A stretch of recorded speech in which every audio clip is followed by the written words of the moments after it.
In the dusty outskirts of a forgotten Texas town, where the sun baked the earth like a relentless forge, young Lila stood trembling at the edge of her mother's withered porch, her swollen belly a silent testament to a mistake that had shattered her world. At just 18, her curves had always drawn whispers. Obese, they called her, as if her body was a crime, but now, with a child growing inside her from a fleeting night of teenage rebellion, those whispers had turned to roars of shame.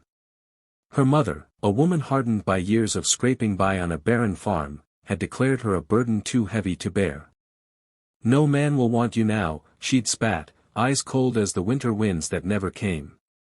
And so, in a desperate bid for survival, her mother struck a deal with the stranger who rode into town like a legend from old cowboy tales, a giant of a man, 7 feet tall, with a weathered hat casting shadows over his kind but scarred face. For one milk cow to save their starving homestead, Lila was traded away, handed over like livestock in the dead of night.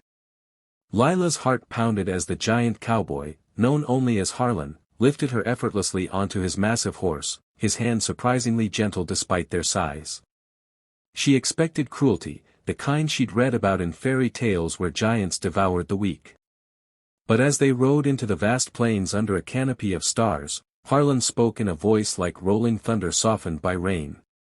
"Ain't no shame in life comin' where it wasn't planned," he rumbled, his words cutting through the silence. "I've seen worse trades in my time, men sellin' their souls for gold that turns to dust." Lila clutched her belly, tears streaming down her cheeks, wondering if this was her end or a twisted beginning. The world blurred around her, endless fields of golden wheat swaying like judgmental fingers, pointing at her for daring to exist beyond the narrow line society drew for girls like her. Harlan's ranch sprawled like a kingdom in the heart of the Badlands, a place where cattle roamed free and the air smelled of fresh hay and possibility. He wasn't just tall, he was a force, a man who'd wandered the West after losing his own family to a fever that spared no one. "Built this with my hands," he said, showing her the sturdy barn and the cozy cabin he'd hammered together from salvaged wood. Lila, still wary, kept her distance, her body aching from the ride and the weight of judgment she'd carried for months.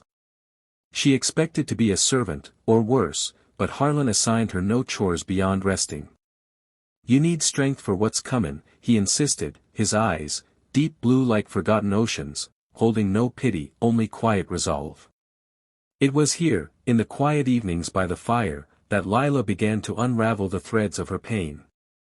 Harlan shared stories of his past, how he'd been mocked as a boy for his unnatural height, called a freak until he learned to stand taller in spirit.